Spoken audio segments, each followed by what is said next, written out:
दोस्तों बचपन से हमारे दिमाग में एक थॉट बिल्कुल क्लियर है कि यार अगर हम किसी को भी उस व्हाइट कलर के चोले में शेख बन के दिखते हैं ना, हम मान लेते हैं कि भाई साहब इसके पास तो बढ़िया तेल का पैसा होगा। एंड ये सारे लोग आते कहाँ से हैं? मोस्टली दुबई से, अबू धाबी से या फिर सऊदी अरेबिया से, राइट।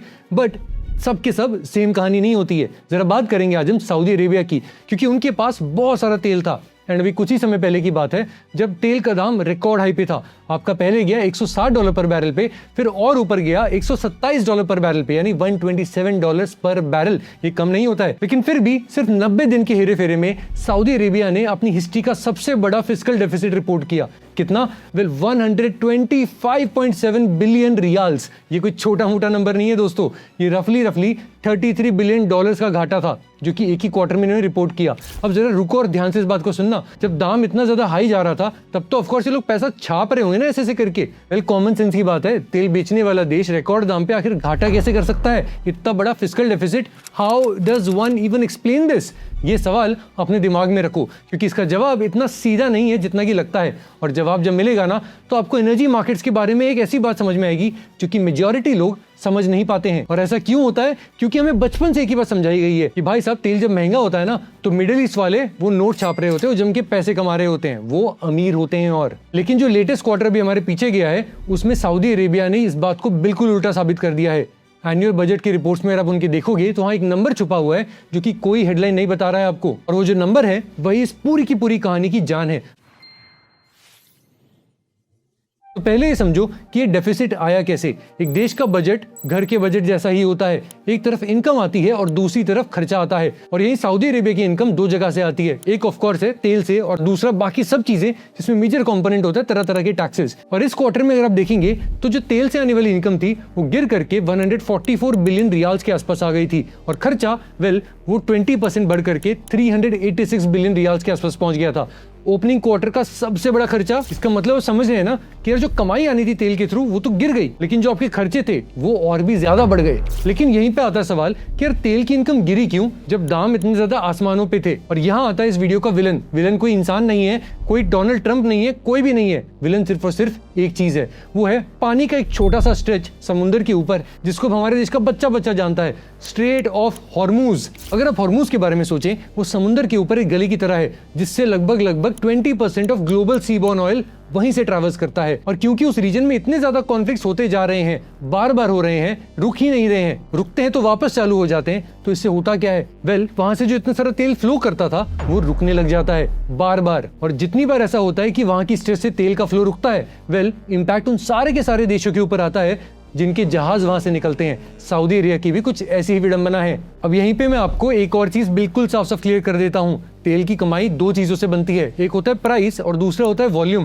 प्राइस का मतलब हर बैरल का क्या दाम चल रहा है, और वॉल्यूम का मतलब कि आप कितने बैरल्स को बेच रहे हैं। दोनों को मल्टीप्लाई कर दो तब जाके आएगी आपकी कमाई। अब यहाँ इंपॉर्टेंट न्यूआंस क्या है कि हम जो आम आदमी है ना, हम मोस्टली खाली प्राइस के ऊपर नजर रखते हैं, क्योंकि न्यूज में बस वही चल रहा होता है। लेकिन वॉल्यूम के बिना प्राइस एक कागजी नंबर है और कुछ भी नहीं। अब एक बात को जरा ध्यान से समझ लेना आप लोग, क्योंकि यही इस बात का पूरा सार है। एक सब्जी वाले की हम बात करते हैं, उसके टमाटर मंडी में 100 रुपए पर किलो बिक रहे हैं रिकॉर्ड दाम के ऊपर, लेकिन उसके गांव से मंडी तक का जो रास्ता है उसमें एक पुल आता है जो कि टूट गया है। अब उसके टमाटर गांव में पड़े हैं और सड़ रहे हैं। भाव हाई है लेकिन माल पहुंचे ही नहीं है। तो समझ रहे हो यहाँ पे मैं क्या कहना चाह रहा हूँ? स्ट्रेट ऑफ हॉर्मूज जो है वो सऊदी अरेबिया वालों के लिए वही टूटा हुआ पुल था। और अब इस वीडियो का असली खेल यहाँ पे शुरू होता है। सऊदी अरेबिया वालों ने सोचा कि यार ठीक है, हॉर्मूज बंद है तो हम दूसरा रास्ता लेते हैं। उनके पास एक पाइपलाइन है पेट्रोल लाइन नाम से, जो कि तेल को गल्फ से निकाल करके रेड सी की तरफ लेके जाती है, हॉर्मूज को पूरी तरह से बाईपास कर देती है। सुनने में बड़ा परफेक्ट सॉल्यूशन आपको लगता है, लेकिन यहाँ वो नंबर आता है जो कि मैं शुरुआत में बोल रहा था। पाइपलाइन की एक हद होती है, वो एक दिन में मैक्सिमम 5 मिलियन बैरल्स तक खींच सकती है। लेकिन सऊदी अरेबिया को बेचने कितने थे? लगभग 10.29 million barrels every single day. ये उसका ओपेक का कोटा था, एंड कितनी बार तो उन्होंने इस कोटा को एक्सीड भी बाय द वे किया है। तो यहीं पे आता है सवाल कि हॉर्मूज जब बंद था तो ये एक्चुअल में डिलीवर कितना कर पा रहे थे? लगभग 7.76 मिलियन बैरल्स। मतलब यहाँ पे एक बड़ा गैप बन गया, 2.53 मिलियन बैरल्स पर डे का, जो हर रोज गायब हो रहा था मार्केट से। ये वो तेल है जो कि जमीन के नीचे था, जहाजों के इंतजार कर रहा था और कहीं जा नहीं रहा था। अब समझ में आया आपको? तेल का दाम चाहे $70 पर बैरल हो, $160 पर बैरल हो, या फिर $127 पर बैरल हो जाए, लेकिन सऊदी अरेबिया वो इतना बड़ा अमाउंट ऑफ ऑयल जो उसके पास है वो किसी को बेच नहीं पा रहा है। और इसी को कहते हैं ऑयल वॉल्यूम ट्रैप। दाम जेब में नहीं आता है जब तक माल जहाज पे ना चढ़े। और ये वो इंपॉर्टेंट न्यूआंस है जिसके ऊपर उतनी बातचीत नहीं हुई है पिछले कुछ दिनों में जितनी शायद होनी चाहिए थी। तेल वाले देश की ताकत उसके भाव में नहीं है, उसके रास्तों में है कि कुछ भी हो जाए उसका तेल जरूर लोड होगा और अपने कस्टमर तक जरूर पहुंचेगा। जो देश ये चीज इंश्योर कर सकता है वही शायद असली ताकत है। जैसे हम देख रहे हैं रशिया के साथ कि यार वॉर हुआ, कुछ भी हुआ, यूएस ने इतने बड़े सैंक्शंस लगा दिए, यूरोप वालों ने बड़े बड़े सैंक्शंस लगा दिए, बट कहीं ना कहीं उनका तेल का फ्लो रुका नहीं है, वो बस चलते ही जा रहा है। बार बार हिकअप्स आते हैं लेकिन फिर वापस बढ़ जाता है। बट एनी विच वेज यहाँ पे की लेसन क्या है कि भाई साहब भाव जो है वो मार्केट देता है और रास्ता वो जियोग्राफी देता है, और जियोग्राफी पे किसी का कंट्रोल नहीं होता है। अब देखो ये आग कहां तक फैलती है। सऊदी अरेबिया की सबसे बड़ी कंपनी है आरामको, दुनिया की सबसे ज्यादा पैसा कमाने वाली कंपनीज में से एक। आरामको हर क्वार्टर अपने मालिकों को एक बड़ा डिविडेंड देता है, मतलब प्रॉफिट का एक बड़ा सारा हिस्सा। ये डिविडेंड लगभग $21.9 बिलियन का था जब अभी लास्ट टाइम दिया गया था, लेकिन अभी जो लेटेस्ट क्वार्टर गया उसमें आरामको के पास एक्चुअल फ्री कैश आया सिर्फ और सिर्फ $18.6 बिलियन, मतलब डिविडेंड कमाई से ज्यादा था। और ऐसा कोविड का जो पैंडेमिक हुआ था ना उसके बाद अब पहली बार हुआ था। कुछ लोग मुझसे यहाँ डिसएग्री करेंगे, वो कहेंगे कि यार आरामको तो बहुत ज्यादा पैसा कमा रहा है, डिविडेंड कट कर दो तो क्या फर्क पड़ता है, आगे और भी तो कमाएगा, हो जाएगा। कमेंट्स में बताओ क्या लगता है आपको। मैं भी यह जानना चाहूंगा कि हर कोई इस मामले को किस नजर से देखता है। लेकिन मेरा यह मानना है कि हकीकत में आरामको के लिए अपना डिविडेंड कट करना वो इतनी आसान चॉइस नहीं है, क्योंकि इस डिविडेंड का 80% से ज्यादा सीधा सीधा सऊदी गवर्नमेंट के पास जाता है। गवर्नमेंट की तनख्वाहें, सब्सिडी, डिफेंस सब कुछ इस पैसे पे चलता है। तो अगर आरामको का डिविडेंड घटता है तो पूरी की पूरी सऊदी अरेबिया की जो सरकार है उनकी सांसें रुकने का चांस बन जाता है, और ऐसा तो कभी नहीं होगा, ये हम अच्छे से जानते हैं। इसलिए आरामको अपनी कमाई से ज्यादा बांट रहा है और उसके लिए उधार ले रहा है। एक ऐसी कंपनी जो कि दुनिया के सबसे ज्यादा तेल के प्रोड्यूसर्स में से एक है, प्लस सबसे ज्यादा कम रेट पे तेल निकालने वालों में से भी एक है, वो भी इस जाल में फंस चुकी है। अब समझने के लिए यहाँ पे एक और चीज बड़ी इंटरेस्टिंग होती है, बड़ी जरूरी होती है, जो है ब्रेक इवन का कॉन्सेप्ट। ब्रेक इवन का मतलब वो दाम जिस पे पूरे देश का काम बिना किसी घाटे के बस चल जाए। और हर देश का अपना खुद का एक ब्रेक इवन होता है, जैसे हर घर का अपना एक मिनिमम खर्चा होता है जिसके नीचे वो नहीं चल सकता है। सऊदी अरेबिया के लिए ये नंबर लगभग $90 पर बैरल के आसपास चल रहा है। कुछ लोग बोलते हैं 80 के आसपास भी है, कुछ बोलते हैं $94 पर बैरल तक जाता है। और सऊदी अरेबिया में जितने भी बड़े बड़े प्रोजेक्ट्स चल रहे हैं उन सब के खर्चे इस नंबर के भरोसे चल रहा है। अब जरा ध्यान देना, मई के महीने के आखिर में ब्रेंट क्रूड जो होता है वो गिर करके $91 पर बैरल पे आ गया था, उसके बाद तो और नीचे भी चला गया था। आप जरा समझ रहे हो इस बात को।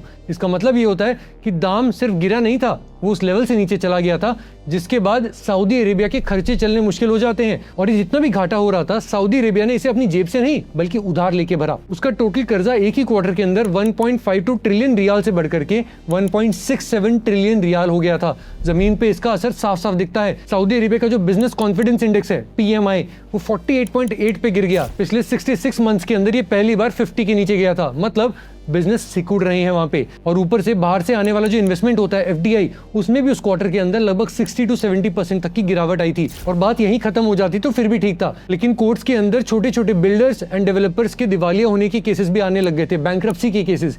ये सब एक ही चीज से शुरू हुआ था कि वो जो तेल है जो कि बिक नहीं पा रहा था उसके कारण सरकार की अपनी तिजोरियां छोटी होने लग गई थी। वो खुद लोगों को टाइम पे शायद पेमेंट नहीं कर रही थी, एंड यहाँ से पूरा कैस्केडिंग इफेक्ट शुरू हो जाता है। तो दोस्तों, क्या आपको याद है हमने शुरुआत में एक सवाल पूछा था कि यार तेल बेचने वाला देश रिकॉर्ड दाम पे भला इतना बड़ा घाटा कैसे कर सकता है? अब वो जवाब आपके सामने है, क्योंकि तेल का जो दाम है वो सिर्फ एक इल्यूजन है। असली चीज है कितने बैरल एक्चुअल में जहाज के ऊपर वो चढ़ा पा रहे हैं। और जब तक वो जहाज नहीं चल रहा है तब तक दुनिया का सबसे महंगा तेल भी सिर्फ और सिर्फ नाम के लिए ही है। तो आशा है कि ये पूरी की पूरी कहानी समझने के बाद आप कभी भी क्रूड की कोई भी न्यूज हो उसको नॉर्मल नजर से नहीं देखोगे। अगली बार कोई भी आपको बोले कि यार तेल महंगा हो गया, ये जो गल्फ वाले वो तो जम के माला माल हो रहे होंगे, तो आपका पहला सवाल ये होना चाहिए क्या वो तेल बेच पा रहे हैं या फिर नहीं। और यही वो नजर है जो कि शायद आपको भीड़ से अलग भी करेगी। बाकी इसी कहानी का एक और बड़ा इंटरेस्टिंग एंगल है जो कि मैं जरूर कवर करना चाहूंगा एक सेपरेट वीडियो के अंदर। आपको थोड़ा सा उसका ग्लिम्स में दे देता हूँ।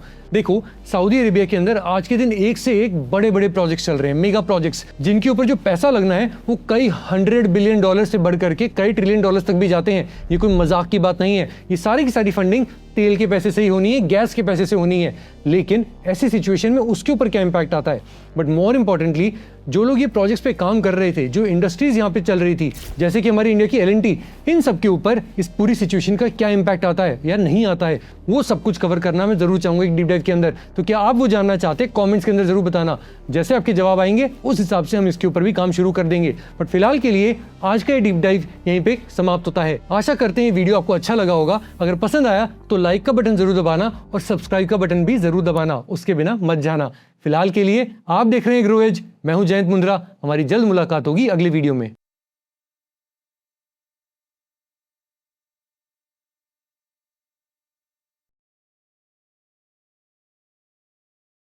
Investment in securities market are subject to market risks. Read all the related documents carefully before investing. Please read the risk disclosure documents carefully before investing in equity shares, derivatives, mutual fund, and or other instruments traded on the stock exchanges.